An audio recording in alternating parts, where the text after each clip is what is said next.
wonderful people, courageous people, amazing people, fighters.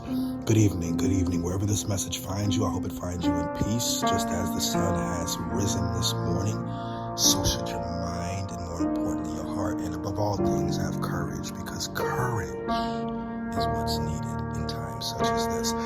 So we are here on day number 8 of our journey together with vulnerability. This has been a journey nonetheless. In this journey, we have developed an intimate relationship with vulnerability, getting to know the ins and out of it. More importantly, we can know ourselves. That's where it starts. From a leadership perspective, from a parental perspective, from a friend perspective, from a family perspective, just simply being a human, getting to know vulnerability will make a major impact in all of those aspects. So walk with me as we walk through another day of discussion through the lens of vulnerability. Today we're in day number 2 of shame. Previously I had mentioned today is going to be about childhood, community, and culture, but we're going to shift that till tomorrow. We have a special guest tomorrow that's going to be joining me in this conversation that has to do with shame, how shame impacts childhood, right? How it impacts the culture, how it impacts our community. That's an interesting dialogue. Today, though, we're going to be diving into a topic that has to do with shame gremlins. Yeah, shame gremlins. You know what a gremlin is. A gremlin are those annoying little creatures that just cause havoc. Some of you guys remember the movie back in the day in the 80s, I believe it was, the Gremlins, right? They were these ugly little alien creatures, and no matter where they went, they always made a mess. They created confusion, and they were there to hurt and harm who was ever around. The Gremlins, right? So the conversation, again, is going to be about shame gremlins. And as we dive into this conversation, there's going to be a couple of statements that shame gremlins will tell you. You just got to know that's from the shame gremlin, but you can hear these statements. I'm sure some of you guys are going to be able to relate to these statements that we're going to talk about. But these statements are going to be symbolized as pieces of armor. So think about it. People put armor on to protect themselves, just like a warrior goes out to battle and puts armor on for protection, for self-protection. People do that on a day-by-day basis nowadays, right? When you're feeling a strong emotion and you don't want to express it, time to put that piece of armor on, right? Don't want anybody to see. I don't want anybody to feel it because I don't want to be judged. I don't want to think that I don't have what it takes. So let's talk about that, right? So Shame Gremlins is found in the second section of Dare to Lead, which is a book written by Brene Brown. It's been an excellent read, and we're going to utilize this for the platform of conversation and really just stimulating thought, so that way you can take this thought and apply action to your personal life, right? So I'm going to go ahead and start off the read, and we'll go from there. So it reads, I didn't want to share the truth about my fear. What if the sacredity and anxiety are happening because I have no business being a leader? Even being honest about my failure to communicate larger strategy was daunting. Wow. So she was having a personal struggle. Not one, feeling like she didn't know the topic, but 2, the fear of being exposed that she didn't know. What if my communication fails and are just symptomatic of my being in over my head trying to run a business? Wow, that's a scary thought of feeling exposed, feeling like that you don't have what it takes. That's shame. Identify it, know what it is. That's that shame. The most critical thing the shame gremlins keep whispering was, you don't belong in this job. You study leadership, but you can't lead. You're a joke.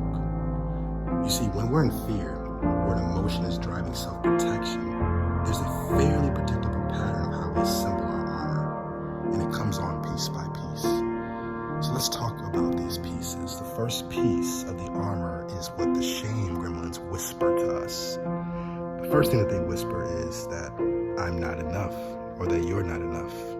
Have you heard them before in your ear? You're not enough. Whatever project you're about to lead, whatever lecture you're about to say, whatever you're about to present, you're not enough.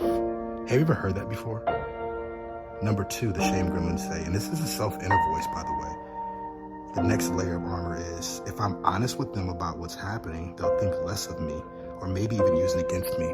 Again, withholding information, not being vulnerable, because the shame is creating this sense of isolation. The third piece is, no way am I going to be honest about this. No way. No one else is doing it. Why do I have to put myself out there? We can pause there. That says a lot. How much information has not been shared because you are not participating, because you are overly concerned about what people think about you, feel about you, because you as a whole self, you feel a sense of shame that you're not good enough. I break that chain even now. Identify what that is. Once you know what things are and how they work, you can do a little bit better on understanding how they operate, and you can potentially adjust it or change it. The number 4 is, screw them. I don't see them being honest about what scares them, and they've got plenty of issues. Interesting enough, today has been, if I'm being vulnerable with you all, today has been a day for me. There's been a lot of questions within myself whether or not I am good enough, right? And those days happen. And not only whether or not am I good enough, it's also the reflection of certain things that I've experienced that I feel like maybe I'm not worth it. Not only am I not good enough, maybe I'm not worth it. And it's important for me to share this because, 1, I wanted to be vulnerable with you all to let you know that you're not alone if you have certain thoughts or feelings. But 2, I identified that was shame. And now knowing the definition of shame means it withdraws motivation and inserts powerlessness, it inserts distress, it inserts worthlessness. If I know that to be true, then I need to reestablish and rediscover my motivation. My motivation, what's my motivation? Yeah, I may not feel like I'm worth it, but I exist. And I exist because I want to help others. And because I want to help others, I'm going to do a podcast and not break the habit. 30-day journey, no matter what. This is going to be a journey we walk through together. This consistency is not something easy, but it's so much needed. And I'm not asking for easy. I'm just asking for a commitment. All right, number 5. It is actually their issue and shortcomings that make me act this way. This is their fault, and they're trying to blame me.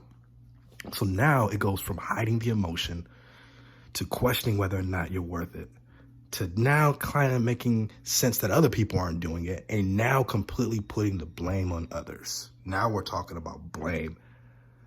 Have you ever felt the sense of wanting to blame others? Like, man, they ain't doing nothing about it. He's not working as hard as I'm working. She's not working as hard as I'm working. She doesn't come in on time. He doesn't parent like this. They don't parent like that. He doesn't talk like this.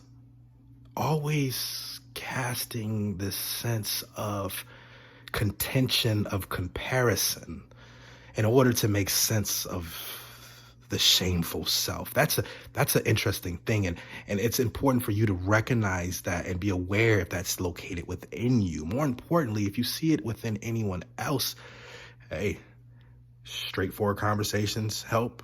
Prayer helps. Writing it down, sending them a letter helps. Showing them different ways to meditate, getting them counseling. There's different things that can help people, right? Including ourselves. Number 6, and this is the last armor we put on. In fact, now that I think about it, I'm actually better than them. People think it's a long way from I'm not enough to I'm better than them. But it's actually still standing still. In the exact same place, in fear and assembling the armor. Let me read that again. People think it's a long walk from I'm not enough to I'm better than them. But it's actually just standing still in the exact same place, in fear, assembling the armor. I don't want to live in fear or lead from fear. I'm sick to death of this armor. Courage and faith are my core values. And when I'm in fear, I show up in ways that leave me feeling out of alignment with these values and outside of my own integrity. This, when I remember Joseph Campbell's quote, which I believe is one of the purest calls to courage for leaders, is, The cave you fear enters. The cave you fear to enter holds the treasure you seek. So I appreciate you guys spending time listening in today about the shame gremlins. Ultimately, the takeaway that you should have today is to know this. One, you're not in this by yourself. We all experience moments of shame. We all have levels of shame. So you're not alone. Two, it's okay to be aware and vulnerable. It's okay to be vulnerable enough to understand.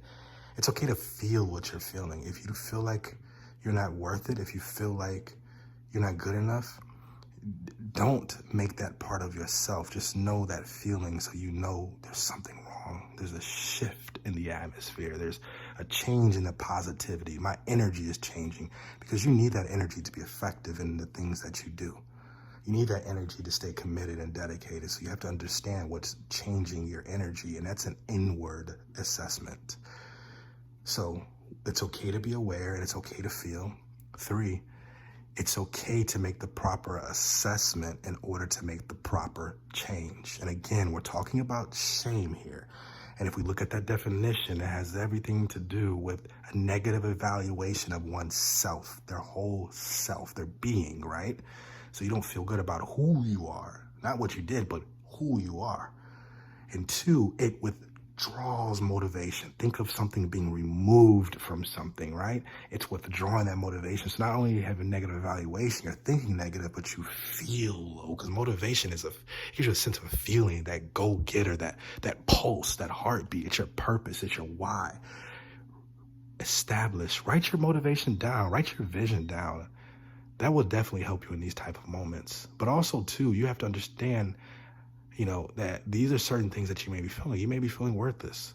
So write your thoughts down. And I'm not a counselor. I'm not trying to pretend to be, but I'm just here to give you a voice to maybe glean off some information that can help you correct or adjust and get your sales going in the right direction. Because I've been in a situation where I needed a voice, and based off of my experiences, which is a huge wealth of resource, I can now share with you the things that I apply in my life to help me to become an effective leader, to help me to become effective in what I do.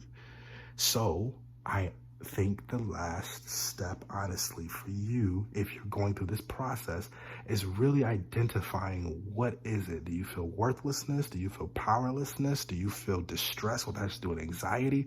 Whatever it is, there's a lot of ways that you can manage that, right? You can manage it. So when it comes to anxiety, there's breathing techniques that you can discover to help you stabilize or get to that whole place, right? When it comes to powerlessness, the sense of not feeling that you have the power over a situation, I think that's a form of thinking about things differently, or just looking at your situation and the things that you can control, right? You can control writing down a list of what you will do. You can control what you say. You can control how you act. Those things are controllable. You have the power in that, right?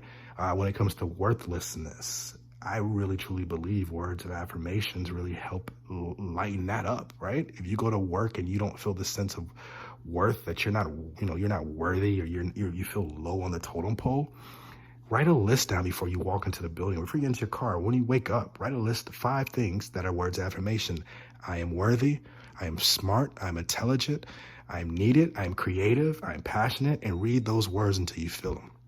Repeat them, repeat them, repeat them, repeat them. Visualize what that looks like. Visualize what it sounds like, right? And then go attack your day, y'all. So today, again, thank you for your time. Thank you for your patience. Thank you for your love. Thank you for walking with me in this journey together as we are learning more about this vulnerability. And it takes commitment. It does. Stay blessed and create clarity. Because in times such as this, especially in 2020, you should have clarity.